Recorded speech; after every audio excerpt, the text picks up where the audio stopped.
दूसरा, वैश्या अपनी रुचि के लिए संबंध बनाती है। वासोदत्ता नगर वधू थी, बहुत बड़ी धनाढ्य नगर वधू थी, उसको पैसे की कोई कमी नहीं थी। राजा भी उसके द्वार पर लाइन लगाते थे कि किस दिन डेट मिलेगी, डेट करने के लिए। डेट भारत में बहुत पहले से है, आज से नहीं है।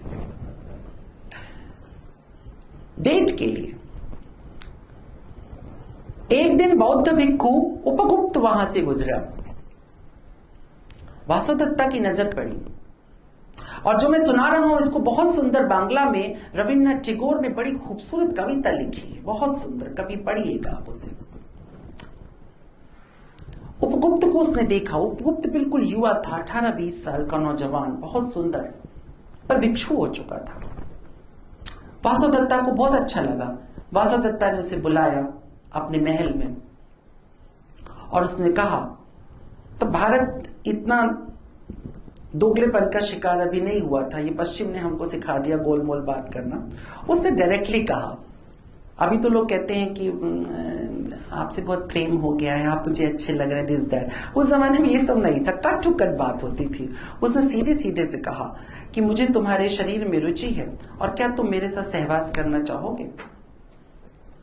और वासोदत्ता अतीव सुंदरी थी, ऐसा हो ही नहीं सकता है कि वो आपसे कह रही है और आप मना करें, ये बहुत मुश्किल था। उपगुप्त ने कहा कि तुम बहुत सुंदर हो और शायद ही कोई संसार में या संसार के बाहर भी कोई ऐसा होगा जो तुम्हारे इस प्रस्ताव को मना कर देगा, लेकिन मुझे लगता है कि मुझे तुम्हारे पास थोड़े समय के बाद आना है और मैं तुम्हें अथाह प्रेम करूंगा, ये मैं तुम्हें वादा करता हूं, मगर आज और इस वक्त नहीं। वासोदत्ता ने कहा, मेरे पास बहुत दौलत है, बहुत पैसा है, तुम जितना चाहो उतना तुम्हें दिया जा सकता है, तुम मेरे साथ आनंद करो, और ये जवानी लौट करके नहीं आएगी, जाके रात सुहानी नहीं आने वाली, आरजुओं से जवानी नहीं आने वाली, आ भी जाए तो मेरी जान लहू में फिर से, ऐसी गर्मी ये रवानी नहीं आने वाली। वासोदत्ता ने कहा, ये लौटेगा नहीं, ये यौवन गया तो गया। उपगुप्त ने कहा कि कोई बात नहीं, लेकिन मैं लौटूंगा, ये तुमसे वादा मैं करता हूं, और उस वक्त लौटूंगा जब तुम्हारा प्रेम प्रगाढ़ हो जाएगा और मेरा भी प्रेम प्रगाढ़ हो जाएगा। मैं अभी इस योग्य नहीं अपने को समझ रहा हूं कि मैं तुम्हें प्रेम कर पाऊं, तुम बहुत बड़ी हो। वासोदत्ता ने कहा, क्या मैं वैश्या हूं इसलिए? उसने कहा, ना, तुम अतीव सुंदरी हो, इसमें वैश्या और ना वैश्या होने का, और वैसे भी आपको मैंने पहले एक बार भी कहा था कि बुद्ध के लिए वैश्या सबसे बड़ा चरित्र है। उपगुप्त चला गया।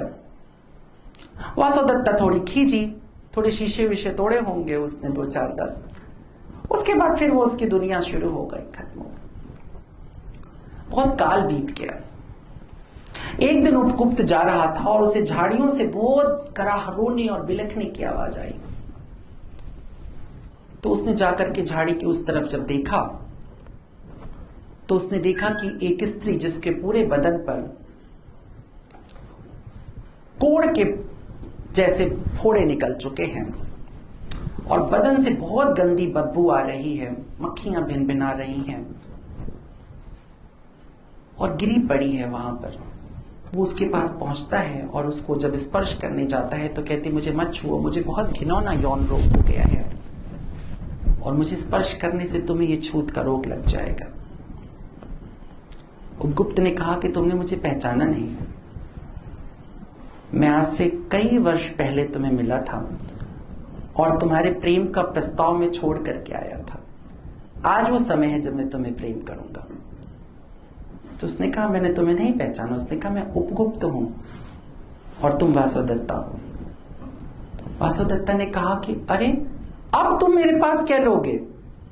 ये बदन तो सड़गल गया, वो सारे मेरे जितने प्रेमी थे, रसिक थे, सब मुझे छोड़ करके चले गए, मुझे गांव से भी बाहर फेंक दिया गया है, कोई मेरे पास अब नहीं आता है, मैं आज नहीं तो कल मर जाने वाली हूं। अब तुम्हारा मेरे शरीर में क्या रुझान है? उपगुप्त ने कहा, अभी तो तुम्हारे शरीर में मेरा रुझान है, अगर मेरा कोई प्रेम है तो वह इसी वक्त तुम्हारे काम आने वाला है, और वासोदत्ता मैं तुमसे बहुत प्रेम करता हूं।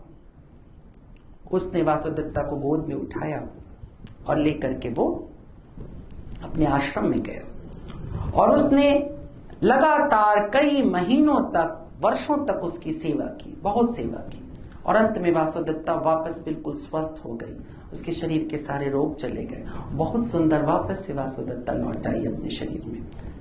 उसने उपगुप्त से कहा कि मैंने अपने जीवन में जिस तरीके से प्रेम को देखा था, तुमने उससे अलग प्रेम किया है। अब मैं स्वस्थ हो गई हूं, क्या तुम उससे विवाह करना चाहोगे?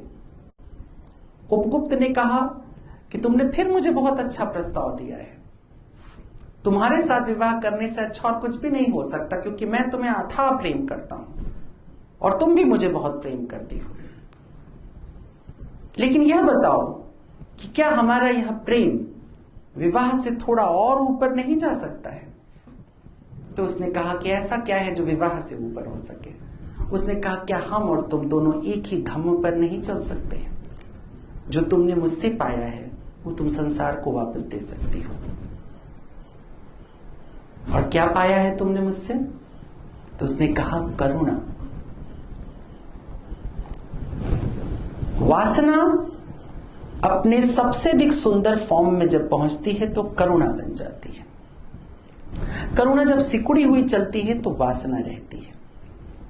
वासना घृणा करने की चीज नहीं है, ना करुणा बहुत गर्व करने की चीज है। एक जर्नी है, एक रास्ता है, एक सफर है, ये चलेगा।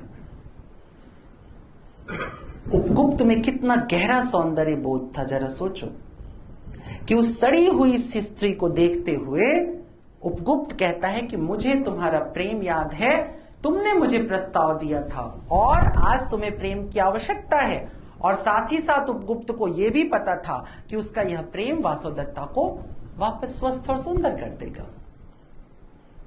सौंदर्य बोध, एस्थेटिक, पश्चिम में प्लेटो से शुरू करता है।